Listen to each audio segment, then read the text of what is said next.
The wind howled across the frozen plains of Glacium 7, carrying red dust that stung like tiny needles.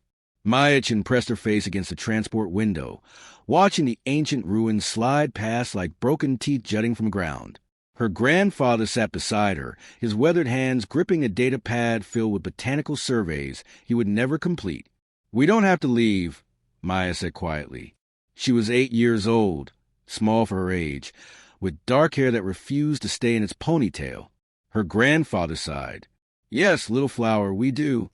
The terraformers are failing.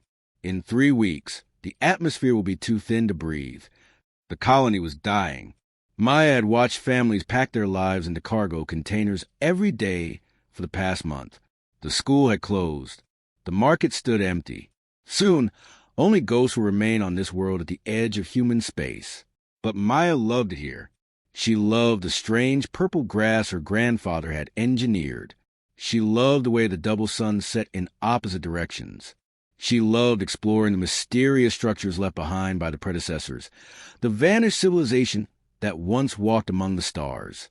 That afternoon, while her grandfather worked in his laboratory, Maya did what she always did. She slipped out through the broken section of fence and headed toward the Forbidden Zone. The colonial government had placed the largest ruins off-limits, claiming they were unstable. But Maya had been coming here for months, and nothing had ever happened. The ruins rose before her, like a crystalline mountain. Ancient walls caught the fading sunlight and split it into rainbows. Maya knew the entrance, a crack in the foundation that adults were too large to squeeze through. She pulled her emergency breather from her pocket, just in case, and pushed inside. The passages were familiar now. She had mapped them in her notebook, giving names to each chamber. The Hall of Echoes, the Room of Strange Symbols, the Gallery of Blue Light. But today, the dust storm outside was worse than usual. The ground trembled, and somewhere deep below, Maya heard a sound like cracking ice. She should have turned back. She knew that, but curiosity pulled her forward, downstairs that seemed to descend forever. The air grew warmer. The walls began to glow with a soft, pulsing light that reminded Maya of a heartbeat. Then the stairs ended, and Maya stood at the edge of something impossible. The chamber was vast, so large she could not see the far walls. In its center, suspended in a column of shimmering energy, was a creature from dreams and nightmares. It looked like a dragon from the old Earth stories, but more beautiful and more terrible. Its body stretched longer than 3 cargo ships, covered in scales that seemed to be made of crystal and starlight. Wings folded against its sides, each one etched with patterns that hurt to look at. Its head was elegant and fierce, with eyes closed as if in sleep. Maya stood frozen, her heart hammering. The creature was obviously from the predecessor race. It was obviously ancient beyond imagining, and it was obviously waking up. The energy field flickered. The creature's eyes opened, revealing depths of silver and gold. They fixed on Maya with an intelligence that made her feel very small and very young. The creature tried to move but seemed trapped, confused. Its mouth opened, and a sound emerged that was not quite a roar, not quite words, but contained vast oceans of loneliness. Maya should have run. Every instinct screamed at her to flee. But she heard something else in that sound. Not anger, not hunger for prey, but a desperate, aching need that she recognized because she had felt it too, watching her friends leave the planet one by one. The creature was alone, had been alone for longer than Maya could imagine. Slowly, carefully, Maya reached into her jacket pocket. Her grandfather had packed her a sandwich that morning, cheese and synthetic vegetables on brown bread. It was probably crushed from her climbing, but she pulled it out, unwrapped it, and held it up. "Are you hungry?" Maya asked, her voice barely a whisper in an enormous chamber. The creature stared at the offering. The energy field flickered again, and one massive claw extended, reaching toward the tiny human child and her simple gift. Maya did not run. She stepped forward instead, closing the distance between ancient guardian and young explorer, between the end of one age and the beginning of another. The dragon's claw stopped inches from her, trembling with emotion that transcended species and time. And in that moment, neither of them was alone anymore. The dragon's claw hovered above Maya, larger than her entire body. She could see her reflection in the crystalline surface, a tiny figure holding a sandwich that suddenly seemed ridiculous. What was she thinking? This creature was ancient and powerful, and she was offering it lunch. But then something extraordinary happened. The dragon lowered its massive head, bringing one silver eye level with Maya. The eye was the size of a dinner plate, swirling with colors that had no names. Maya saw intelligence there, and sadness deeper than any ocean. The creature made a sound, softer this time, like wind chimes in a gentle breeze. Maya took another step forward. "I know you probably don't eat sandwiches," she said, speaking the way she talked to the wild creatures in her grandfather's garden. "But my grandfather always says sharing food is how you make friends. Even if you're not hungry, even if it's just crackers, sharing means you care." The dragon's mouth opened slightly. Maya caught a glimpse of what might have been teeth, or might have been something else entirely. Structures that looked biological and mechanical at once. A warm breath washed over her, smelling of ozone and starlight and something impossibly old. Then, with movements careful beyond belief, the dragon extended a thin tendril of energy from its claw. The tendril touched the sandwich, and Maya watched in amazement as the food began to glow. It dissolved slowly, breaking apart into streams of light that flowed into the dragon's scales. The creature shuddered, its whole body rippling with what might have been pleasure or pain or both. Images flooded Maya's mind. Not words exactly, but feelings and pictures that told a story. She saw the dragon's kind, hundreds of them, gathered around wells of pure energy. But they did not simply consume the energy. They shared it, passing it between them in elaborate rituals. The act of giving and receiving was sacred. It was how they loved, how they lived. She saw the dragon's world, cities of light and crystal spanning entire planets. She saw them as gardeners of the cosmos, planting the seeds of life and watching over them for millions of years. And she saw the end, a catastrophe Maya could not fully understand, that scattered the dragons across the galaxy and left them in stasis, waiting for new civilizations to rise.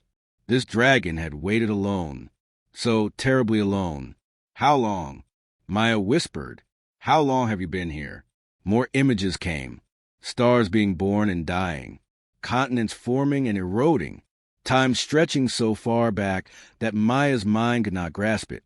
Millions of years, perhaps tens of millions. The dragon had been sleeping while Earth's dinosaurs walked and fell, while humanity climbed down from trees and reached for the stars. Tears ran down Maya's cheeks. "I'm sorry," she said. "I'm so sorry you were alone." The dragon made another sound, and this time Maya understood it was trying to communicate. Its language processors were damaged, worn down by eons in stasis. But it managed a single word that appeared in Maya's mind like a gift. "Vestrix." "Vestrix," Maya repeated. "Is that your name?" The dragon's eye brightened. It nodded, a gesture so human that Maya laughed through her tears. "I'm Maya," she said, pressing her hand to her chest. "Maya-chan." Vestrix attempted the name, producing a musical sound that was close but not quite right. Maya did not mind. She understood they were learning each other's languages, and that would take time. The energy field around Vestrix flickered more strongly now. The sandwich had helped somehow, giving the dragon a small measure of strength. But Maya could see it was not enough. Vestrix was weak, damaged, struggling to maintain consciousness after her long sleep. "I'll come back," Maya promised. "Tomorrow, I'll bring more food, and I'll stay with you. You won't be alone anymore." Vestrix's eye dimmed slightly as she began to slip back into dormancy, but not before Maya felt a wave of emotion from the ancient being.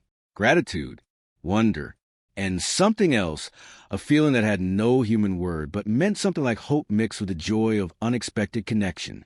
Maya backed away slowly, not wanting to leave but knowing she had to return home before her grandfather noticed her absence. As she climbed the stairs, she clutched the empty sandwich wrapper to her chest like treasure. Behind her, in the vast chamber, Vestrix settled into a lighter sleep than she had known in millions of years. For the first time since her civilization fell, she had been fed not just energy, but something her kind needed even more. Someone had seen her. Someone had cared. Someone had shared. The ancient dragon dreamed of a small human child and wondered at the strange twist of fate that had brought them together. Maya returned the next day with 2 sandwiches, an apple, and a thermos of soup her grandfather had made. She also brought her notebook and a handful of colored pencils, thinking maybe she could draw while she sat with Vestrix. Company was company, whether or not they could speak the same language. The dragon was awake when Maya arrived, her massive form glowing more brightly than before. The energy field around her had changed, becoming less like a prison and more like a protective bubble. Vestrix watched Maya descend the stairs with an intensity that should have been frightening but somehow felt warm. Maya sat cross-legged on the floor and unpacked her bag. "I brought lunch," she announced cheerfully. "Well, lunch for me. Energy for you, I guess." She held up the first sandwich, and Vestrix reached out with that same tendril of light. This time, the process was smoother. The food dissolved into streams of glowing particles that Vestrix absorbed. But more than that, Maya felt something passing between them, a connection growing stronger, like a bridge being built one plank at a time. As Vestrix fed, images bloomed in Maya's mind with greater clarity than before. She saw the dragon's purpose now, understood it in a way words could never capture. The predecessors had not been conquerors or explorers in the way humans were. They had been shepherds of life itself. Vestrix showed her a younger version of herself, soaring through the atmosphere of a barren world. Behind her trailed clouds of microscopic organisms, each one carefully designed to transform poison into breathable air. She showed Maya oceans being seeded with the first simple creatures that would evolve over millions of years into complex ecosystems. She showed gatherings of her kind, dozens of dragons dancing in the light of newborn stars, celebrating each world they helped awaken. "You made life," Maya breathed. "You created it." Vestrix's response was gentle but firm. Not created, guided, nurtured, protected. Her kind found world of potential and gave them the spark they needed. Then they waited, watching over their gardens as civilizations rose from the dust. "Is that why you're here?" Maya asked. "Were you watching over this planet?" The dragon's emotion shifted to something like sadness mixed with pride. Yes, Glacium 7 had been one of her projects millions of years ago. She had planted the first seeds of life in its ancient oceans. She had adjusted its orbit to keep it in the habitable zone as its sun aged. And when her time came to rest, to wait for the next sapient species to emerge, she had placed herself in stasis beneath the surface. She was supposed to wake when intelligent life developed on this world. But something had gone wrong. The stasis field had malfunctioned, keeping her asleep far longer than intended. By the time humans arrived and began terraforming, Vestrix was too deep in her frozen sleep to notice. She had missed her own garden blooming. She had missed first contact with the very species she was meant to greet. Maya felt the weight of that loss. "You were supposed to meet us," she said quietly. "Humanity. You were supposed to be here when we came to the stars." Vestrix made a sound like distant thunder.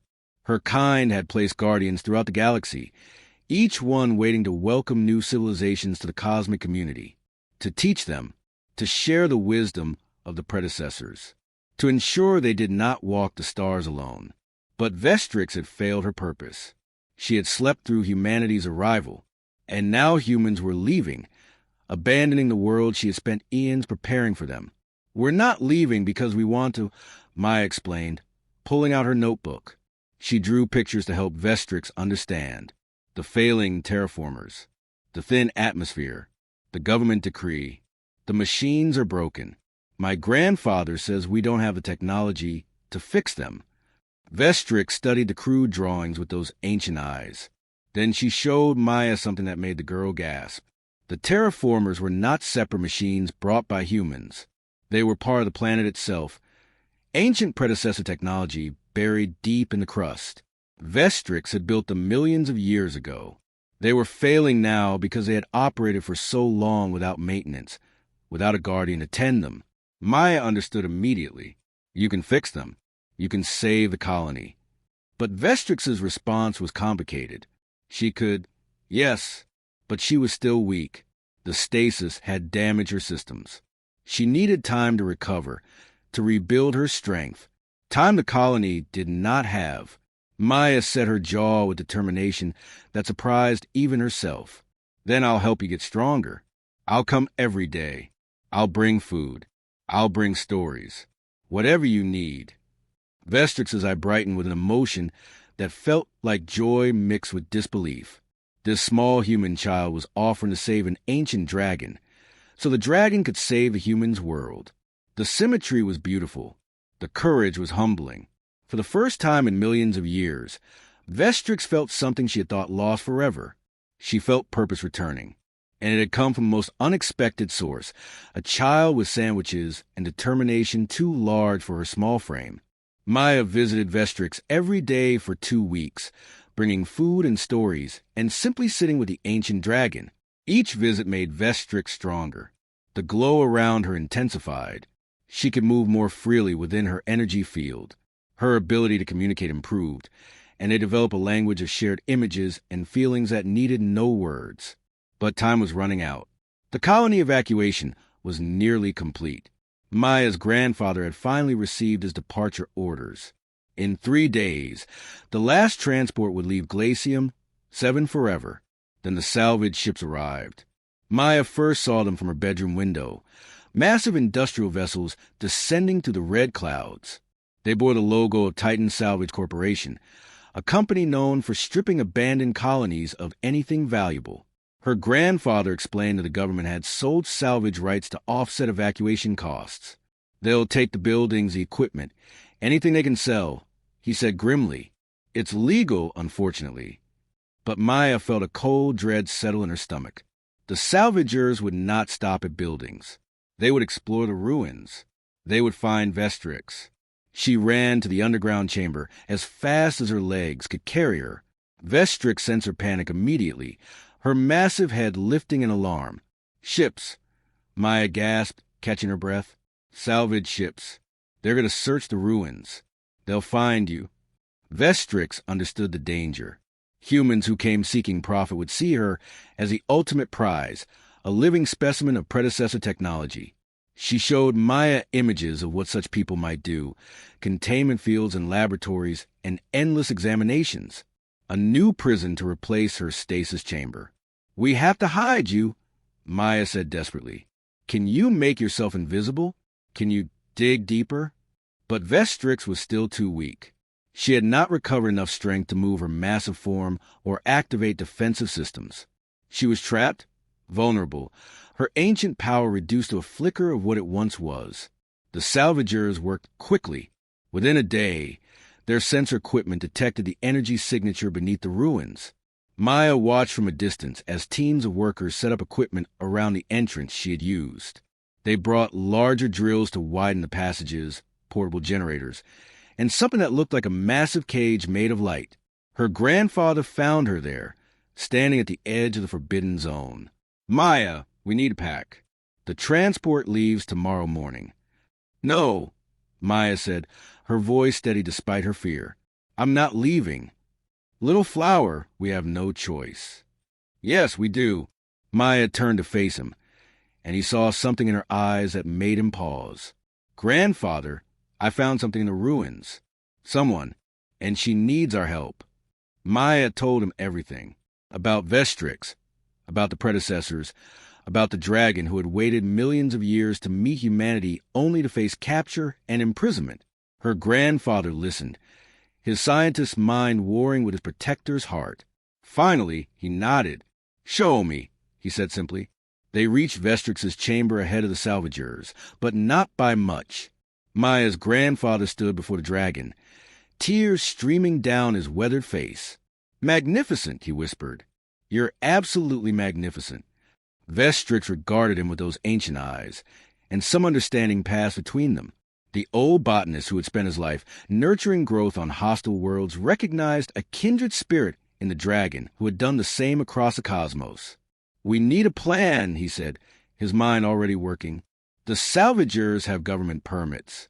We can't fight them legally, but perhaps we can slow them down.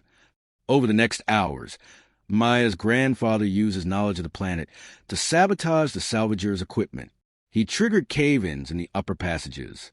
He corrupted their sensor data. He sent false reports of structural instability. But it was only a delay, not a solution. The salvage captain, a hard woman named Reeves, grew frustrated and then angry. She deployed military-grade equipment, the kind used for extracting artifacts from dangerous sites, the kind that could cut through stone and crystal and anything else that stood in her way. Maya sat with Vestrix as the sounds of drilling echoed through the chamber. The dragon was trying to gather her strength, to activate defensive systems that had slept for eons. But she was not ready. She would not be ready in time. "I won't let them take you," Maya said fiercely, tears on her cheeks. "I won't." Vestrix lowered her head until it rested beside the small girl. The message was clear. Some things could not be prevented. Some battles could not be won. But the dragon was grateful, so deeply grateful, that she did not have to face this moment alone. The drilling sounds grew louder. The chamber walls began to crack. And Maya Chun, 8 years old and small for her age, made a decision that would change everything. She stood and walked to the chamber entrance, placing herself directly in the path of the salvageurs, her arms spread wide. Behind her, Vestrix watched with ancient eyes that had seen civilizations rise and fall, wondering at the courage of this impossible human child. The salvage team burst through the final wall with a shower of crystal shards.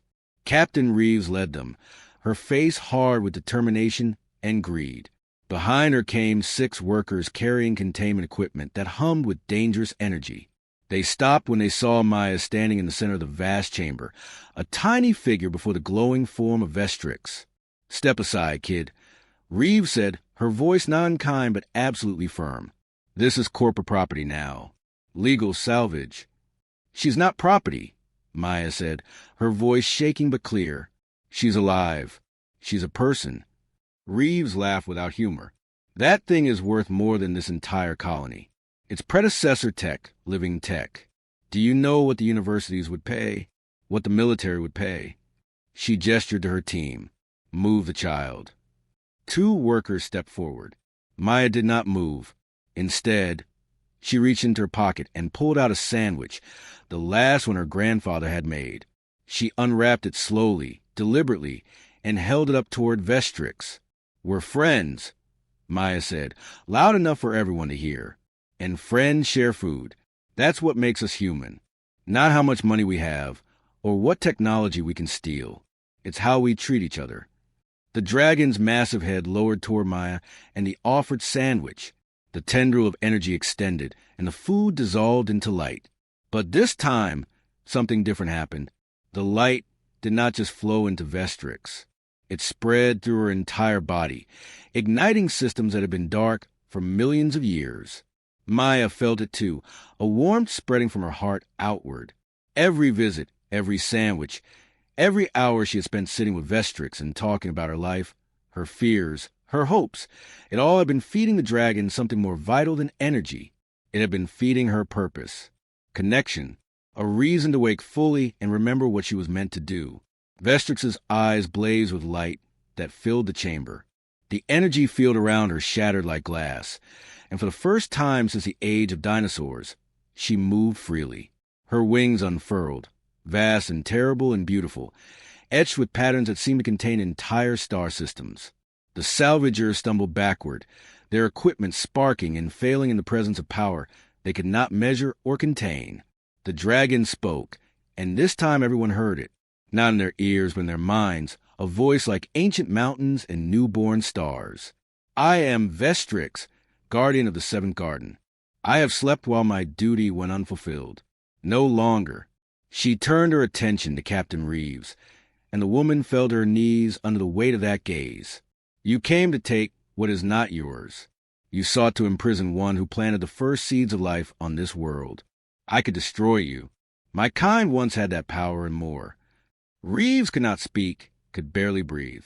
"But this child has taught me something I have forgotten," Vestrix continued, her voice softening. "That true strength lies not in power but in compassion. That the smallest gesture of kindness can wake what seemed lost forever." Vestrix raised her head, and her consciousness expanded outward, touching the ancient systems buried throughout Glacium 7. The The terraformers her kind had built millions of years ago responded to her call. Deep beneath the surface, machinery older than human civilization hummed to life. Atmospheric processors activated. Climate regulators came online. The planet itself began to heal. Maya's grandfather burst into the chamber, his data pad showing readings that made no scientific sense. "The oxygen levels," he gasped. "They're rising. The temperature is stabilizing. It's impossible, but the planet is fixing itself." "Not itself," Vestrix said, and Maya felt the dragon's affection like warm sunlight. "I am doing what I should have done when your kind first arrived. I am welcoming you to the garden I spent eons preparing. I am offering you a home." Captain Reeves found her voice. "The corporation, they'll come back. With more ships, more weapons." "Let them come," Vestrix said calmly. "I will be here, and I will not be alone." Her eye fixed on Maya with something that felt like family, like belonging.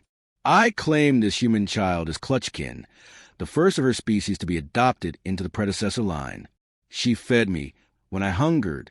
She stayed when she could have fled. She reminded me of my purpose." Maya felt tears streaming down her face, but they were happy tears. "Does this mean we can stay?" "The colony can stay." "The colony will thrive," Vestrix promised. "And I will teach your people what my kind once taught others. How to nurture worlds.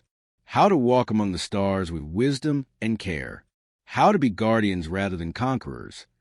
The dragon spread her wings, and the chamber filled with light that spoke of new beginnings. "I have not eaten in centuries," Vestrix said, her voice warm with joy. "But I have been fed every day since a small human shared her sandwich. And I will never hunger again." Years later, when other predecessor guardians began waking across the galaxy, drawn by Vestrix's signal, they found something unexpected. They found humanity not as subjects to be taught, but as partners to learn from. And it all began in a forgotten chamber on a dying world, where a dragon met a child, and both discovered they were no longer alone. Mayachin stood on the rebuilt colony, now a young woman serving as humanity's first ambassador to the ancient guardians. Beside her, Vestrix glowed with contentment. They shared lunch together every day, dragon and human, feeding each other in ways that transcended species or time. And across the stars, the garden continued to grow.